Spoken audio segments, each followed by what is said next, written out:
今回は東方プロジェクト最新作10億円の新キャラクターがロスワで実装された時の性能予想をしていくぜ。本当に今作全員最高すぎるキャラビジュアルだし、キャラが濃すぎるのでロスワでの活躍が楽しみですよ。そして新キャラは非常にロスワとの相性が良く、全員最強キャラになる可能性があるので今のうちに要チェックだぜ。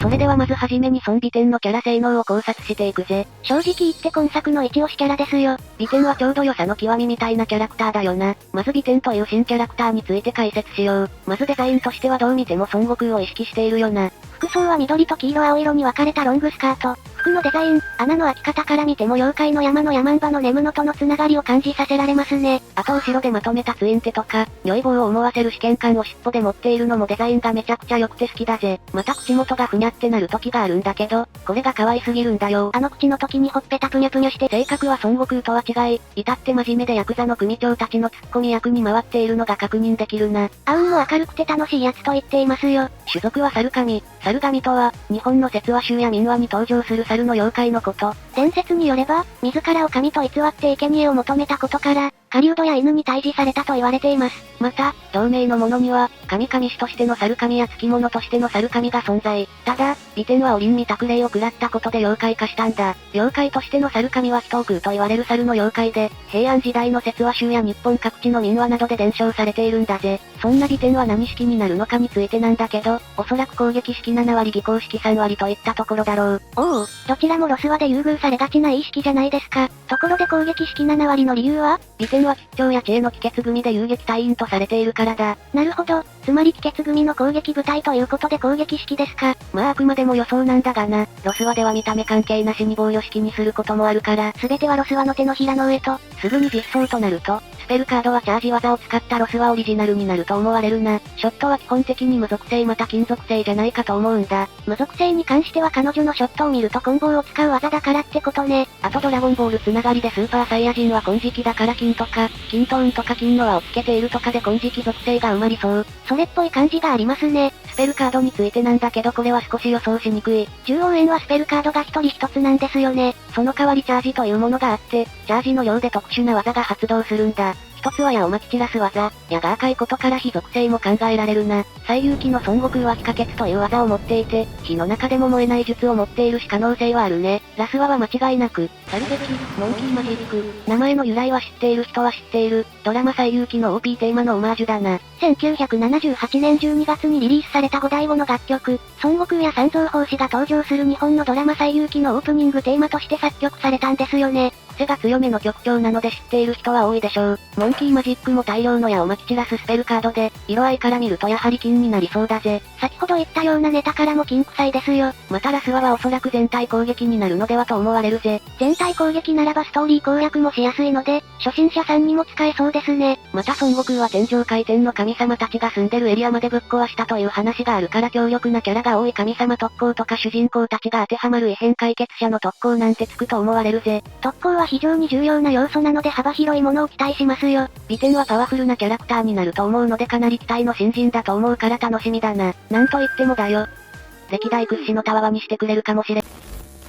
さて、次に紹介するのは三つが白絵の子だぜ。99% かげろうと組ませてイベントするやつやん。それめちゃくちゃありえそう。三つが白絵の子の二つ那覇新刊のケルベロスとなっているぜ。見た目通り、能力は罠を操る程度の能力。トラバサミを持っているけど、手を開けばトラバサミも開き、手を握ると閉じる仕組みになっているようですよ。いや握手したら一巻の終わりやん。トラバサミとはクリップのような形状のバネ式のシンプルな罠。トラバサミは狩猟に使う罠のことで、その威力はイノシシの肘の関節がほとんど損傷するほど。なので、ドイツスイスといった動物福祉の先進国では使用が禁止されていて、日本でも行政の許可や免許がなければ禁止されていますよ。服装は、ありがたいことに両肩出しになっているんだぜ。ちなみに先輩にあたる今泉影郎は二次創作では肩出しになることがあるが、原作では肩出しではなかったんだ。ということで幼獣肩出しお姉さん枠が奪われるピンチ。ロスワはこれに対してどう扱うのか楽しみだぜ。種族は不死の山犬。ということは蓬莱の薬を飲んだのかと思っちゃうんだがそうではないんだ。実はもともと人間だった頃の後で紹介する残務の肉を食らったことがある山犬。その処理で永遠に呪われることに。つまり不完全な不老不死ということですね。しかし食べられた残務が、我が肉を食らいし幸運な銃よ。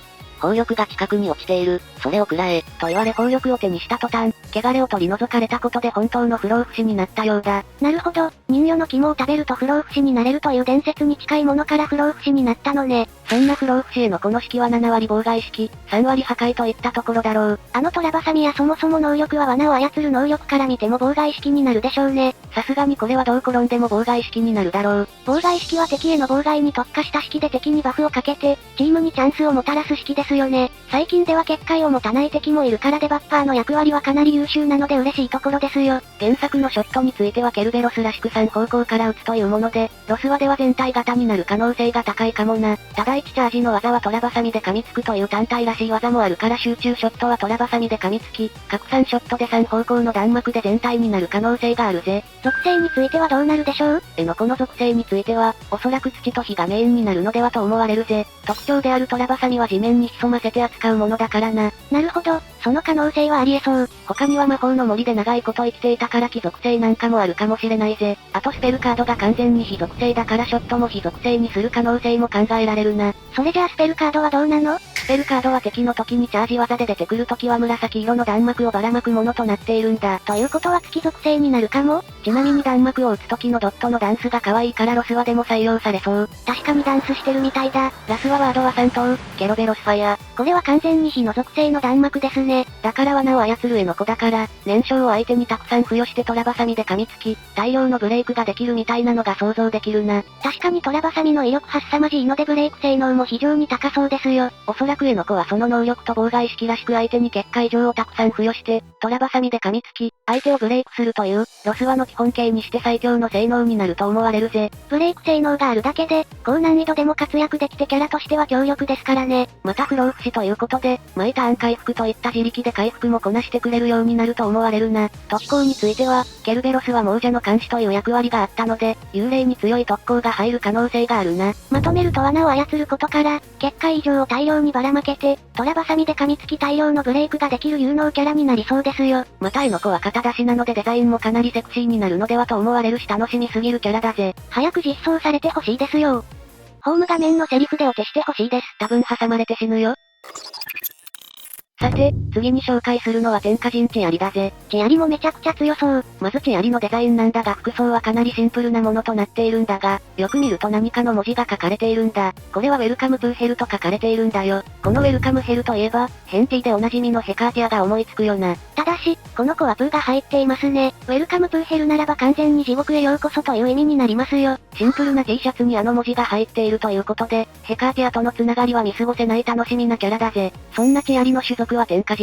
ですがなぜかみんなからチパカブラと間違えられますよね。チアリの能力は血と火を操る程度の能力となっているぞ。能力の血と火を操る程度の能力は元ネタの一つの天日から来ているものだぜ。日本各地に伝わる開花の一種、江戸時代の奇談集絵本百物語や、松浦静香山の随筆菓子屋などの古典に記述があるほか、各地の民間伝承としても伝わっているんだ。自然では空から降りてくる火で、これが地に落ちると地上を転々としてどこに止まるかわからず、放っておくと人家に入り込んでその家を焼き尽くすようだ。設定テキストによると、一血をまとった、正体不明の呪われた妖怪。あと、オクーとオリンとも知り合いのようですよ。そんなチアリの式は破壊式6割、攻撃4割といったところだと思われるぜ。チアリは見た目おっとりしているが、磁気タイプはパワー型で性能は性格は妖怪らしく凶暴なところがあり、脳筋の先を認めたりと結構熱い部分もあるんだ。なんといってもドット絵のチアリは鬼のような顔になってるからかなりパワフルなキャラクターだろう。戦うと表変するタイプなのね。原作のショットについては弾数は少なくて威力は高いもの。パワーファイターらしいものになりそう。ロスワでもこれに似合ったものになるだろう。属性については間違いなく火だろう。元ネタの能力からもそうだし、どの弾幕も大体火を使っているので、火属性は間違いないでしょうね。なので燃焼も付与してブレイクもできるキャラになりそうですよ。ああ、チアリもこのロスワにおいて優位なキャラになりそうだ。そしてスペルカードについては、チャージで出てくるときは1点集中の弾幕を何度も投げてくるというものだから、一つは単体攻撃になりそうだな。かなり効果力な技になりそうですよ。ラスワは吸血カーストデビル。こちらも元ネタの天日らしく火の弾幕なので攻撃前に相手に燃焼を付与してブレイクできるという自己完結したものになる可能性があるな。しかも火力も高いというロスワの基本形で最強の形になってそうです。特攻は元ネタが人間の血を吸っていたとあるので、人間特攻なんかがつくと思われるぜ。幅もそこそこ広くて強キャラ揃いなのでいい特攻ですよ。チアリはパワフルなキャラなのでロスワでも大活躍すること間違いなしだぜ。さて、次に紹介するのはよもつひさみだぜ。今作の私の推しキャラなんだよ。性格ヤバそうに見えて、実はめちゃくちゃ可愛いんですよね。特徴と言えるズンボウは青い花だよな。何の花なのか色々調べてみたんだが、見た目からロベリアの花に似ているのでこれだと思われるぜ。確かに下の花びらが3本あって上の花びらが2本ありますよ。そしてこのロベリアの花言葉は悪意や謙遜などがあるんだ。そんな恐ろしい花言葉が、花言葉の悪意は、ロベリアの毒性に由来して付けられたと言われているんだぜ。またヒサミの髪型はかぐやに近い和風テイストの黒髪ロングになっているんだ。スターサファイアと合わせて3姉妹。特徴とも言える黒い手袋をしているのも色気を倍増させていてグッド。そうそう、黒い手袋はセクシー度が増すんですよ。そしてブドウの模様が描かれたチャイナドレス。元ネタはおそらく泉津しこめであり、日本神話に登場する読み国の怪物。よもつしこめは読みの国のしこめであり、イザナギを追い回した記述となりますよ。しこめといえば化け物のイメージがあるんだが、しこめには強い力を持っているとする意味もあるんだ。よもつしこめの正体は不明なんだけど、イザナミがよもつしこめに命令して、イザナギを追いかけたことがあることを考えると、イザナミの部下的な存在だろう。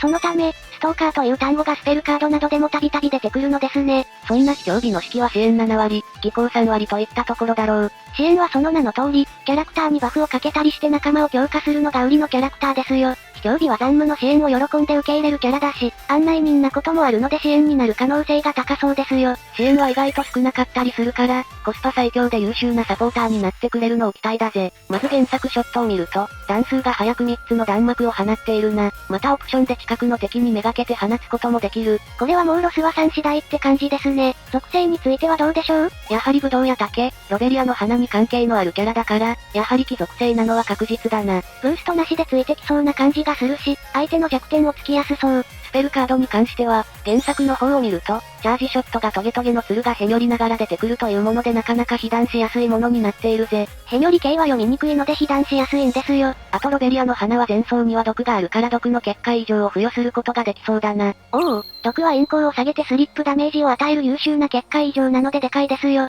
そうなるとブレイク性能もつけられる可能性があるな。支援ができてブレイクができればもう有能ですね。ラスワは出向者脱獄ストーカー。こちらもトゲトゲのツルを飛ばして追いかけるように攻撃する技だ。非常備は美しきストーカーと呼ばれるだけあって、追いかけるのが得意なので命中率も高く設定されているはずだから安定したダメージを稼げることができると思うぜ。なんだったら必中とかで設定される可能性もありますよ。属性はもちろん貴属性中心で、先ほども言ったように毒の付与もあるだろうし、かなりいろんなものが詰め込まれた優秀なキャラになりそうだぜ。特攻については間違いなく神がつくだろう。非常備はイザナギを追いかけた怪物なので神キラーとなるってことね。かなりいろんなことをこなせる支援になるのではと考えられる非常に楽しみなキャラクターだよ。なんといってもホーム画面の会話が楽しみだよな。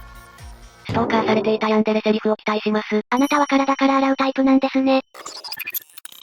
さて、ラストに紹介するのは、アンダーテールからサンズだぜ。グレイズ無限に使えそう。冗談はさておき、10億円のラスボスにて抜群のカリスマ性を誇る日白残夢だぜ。歴代 L1 キャラの最強格決定でしょう。弱滅イラクの王、日白残夢の種族は人気。簡単に言うと、人間から後発的に地獄の鬼になったものらしいですね。気になる能力は虚無を操る程度の能力。まずデザインについては、スイカほどではないものの鬼らしく立派な角が生えているのが特徴。緑色の輪の服装をしていて、ズボンは青系統。設定テキストによると不思議を極めた鬼。もともとは、この世の全ての道から外れた破壊層。彼女は霊体ならば、それは殺生ではなく救済だと考え、幽霊や動物霊を吸収するようになるのです。高圧的な鬼とは対象に、対話で地獄を支配するインテリ鬼となりました。結果、力がある上に知能も高いことからいろんな妖怪に好かれていて、コメージ姉妹などが住む旧地獄や新地獄も彼女が作ったようだ。とんでもないカリスマ性を秘めた残夢の式は妨害式9割といった感じだろう。間違いないでしょうね。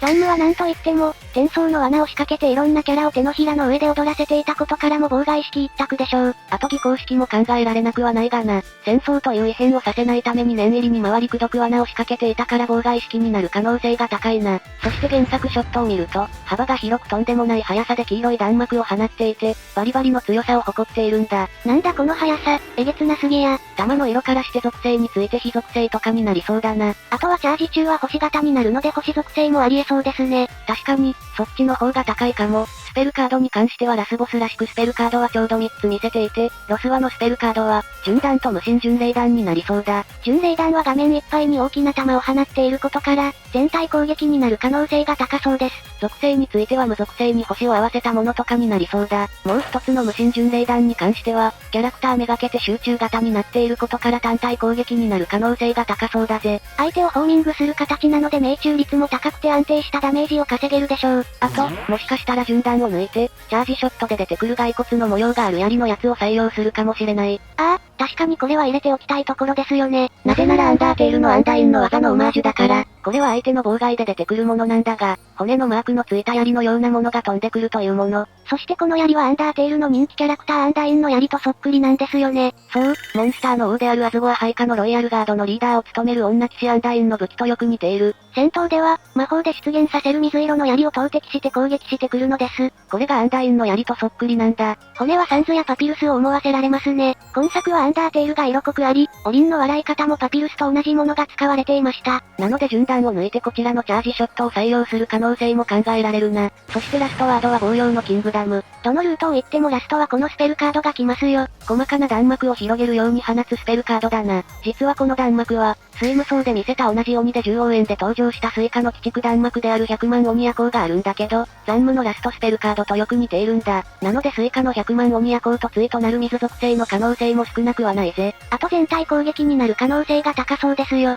スイカの100万鬼夜行も全体だったしな。あとスキルやスペルカードには暗闇が付与されると思われるぜ。戦争の罠にかけたキャラはだんだん暗くフェードアウトする演出になっているから暗闇がかけられるのではと思われるな。となると、ブレイクもできるだろうしデバフをかけたりとテクニカルなことができるキャラになりそうですね。特攻の範囲は絶対めちゃくちゃ広いと思われるぜ。どんなキャラも彼女の前では手のひらの上だったから霊魂、人間組とか色々特攻にできる要素があるから火力もがっつりと出せることができるだろう。残務はあのヤクザ組も頭が上がらないほどだから相当なカリスマ性を秘めているキャラなので、L1 キャラの最強格になることに期待ですよ。そうそう、今でもヤチエなんか入る位置でもトップクラスだし、それを超えるような構成にしなくてはならないので最強格は織り込み済みだろう。他のキャラもバトル向きな優秀なキャラになりそうなので楽しみだな。さて、今回の授業はここまでだ。視聴者さんが狙っているキャラがいたらコメントで教えてくださいね。また水着エピックキャラのセリフ集なんかも作っているから見に行ってみてくれよな。それではここまでご視聴ありがとうございました。ご視聴ありがとうございました。グッドボタンとチャンネル登録よろしくお願いします。